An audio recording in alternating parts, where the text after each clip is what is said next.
ఆంధ్రప్రదేశ్, తెలంగాణ రాష్ట్రాల్లో భారీగా ఉష్ణోగ్రతలు నమోదవుతున్నాయి. ఎండల తీవ్రత రోజురోజుకు ఎక్కువ అవుతుంది. మార్చి నెల నుంచి 2 తెలుగు రాష్ట్రాల్లో ఎండల తీవ్రత ఎక్కువగా ఉంది. విద్యుత్ వినియోగం గణనీయంగా పెరిగింది.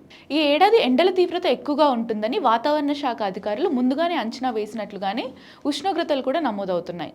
మార్చి నెలలోనే 40 డిగ్రీల వరకు నమోదవుతుండటంతో ఏసీలు ఆన్ చేయడంతో విద్యుత్ వినియోగం గణనీయంగా పెరిగింది. మరొక వైపు ఉక్కపోత కూడా ఎక్కువగా ఉంది.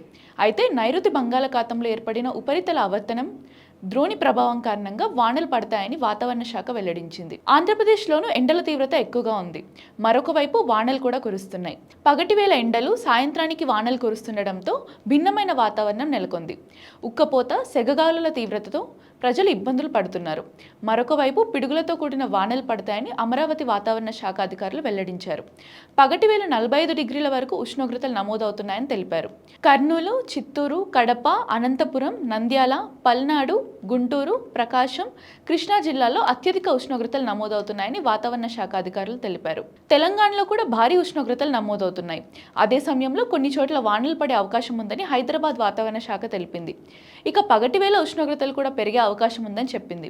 రానున్న రోజుల్లో 2 నుంచి 3 డిగ్రీలు ఇప్పుడు నమోదవుతున్న దానికంటే అధికంగా నమోదవుతాయని వాతావరణ శాఖ అధికారులు తెలిపారు. అదే సమయంలో బలమైన ఈదురు గాలులు వీస్తాయని, గంటకు 30 నుంచి 40 కిలోమీటర్ల మేరకు గాలులు వీస్తాయని చెబుతున్నారు. తేలికపాటి నుంచి మోస్తారు వానలు పడతాయని వాతావరణ శాఖ అధికారులు తెలిపారు. ఉరుములతో వర్షం పడేటప్పుడు పొలాల్లో పనిచేసే రైతులు, పశు కాపరులు చెట్ల కింద నిలబడరాదని, వెంటనే సురక్షిత భవనాల్లోకి వెళ్లాలని సూచించారు.